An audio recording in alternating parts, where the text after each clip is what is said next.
Everyone, today I'm going to talk about Chiron, and I recently started to get into Chiron because after a while, after studying astrology and doing the basic planets like Mars, Saturn, Venus, and Sun, you start to get into it and see the pattern and adapt it to your life and understand it, but then you kind of want more, especially a person like me that needs to be learning something new and getting deeper into stuff, since I have Scorpio rising and all of my planets in Scorpio rising. So I wanted to get into it more. I wanted to learn everything to the smallest details. So I was like, well, let me start applying the asteroids, but let me get familiar with the asteroids first. So recently I started to study Chiron and the effects that it has in my life, and I wanted to share with you guys what to expect from Chiron in your chart, because everybody has Chiron in a different placement. Okay, but for me, I have Chiron in the 7th house in 29 degrees Taurus. Okay, so let me give you a brief example of what it means to have Chiron in that placement. Okay, and that way you could look at your chart and you could see, or you could probably decipher, okay, how would it apply to you. Okay, now Chiron is that planet, or should I say an asteroid, because it's not really a planet, it's just a big asteroid. Okay, that its energy imprint is about healing.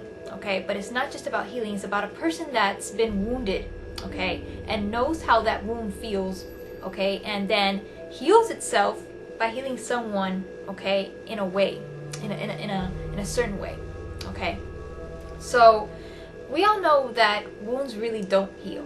They never really truly heal. Okay, because you could heal from something, okay, and then someone or a situation comes along and reminds you of that thing, okay, that thing that wounded you, and then boop, up it goes again. The wound is exposed again, and then you have to re-heal it and put a bandage on it. Okay, so it's kind of like a wound.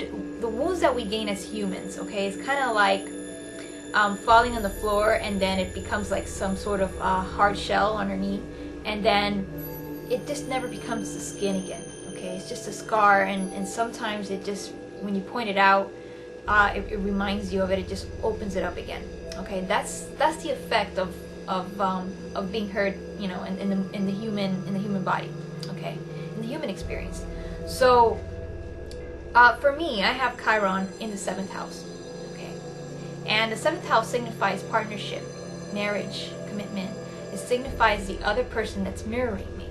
Okay, so the way I would heal, the way I would become the wounded healer that would heal itself, would be by healing that other person. Okay, that other person in a committed relationship, in a committed scenario, and sometimes a business partner too.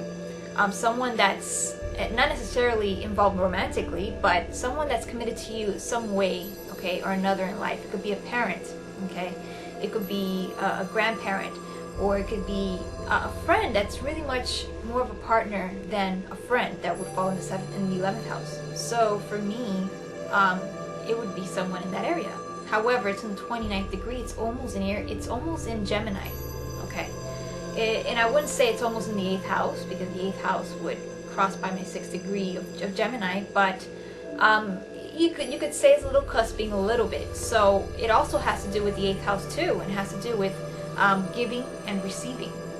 Okay, because the 8th house has to do with shared stuff. Okay, something that's in between two people. Okay, so maybe me giving other things to people, giving gifts to other people, and which I do a lot. I'm a very giving person, especially material stuff. Okay, and the 8th house and the 2nd house has to do with material stuff, believe it or not.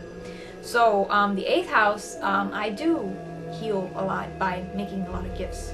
Okay, a lot of giving stuff to people. Even though I don't expect anything in return, but I've noticed this.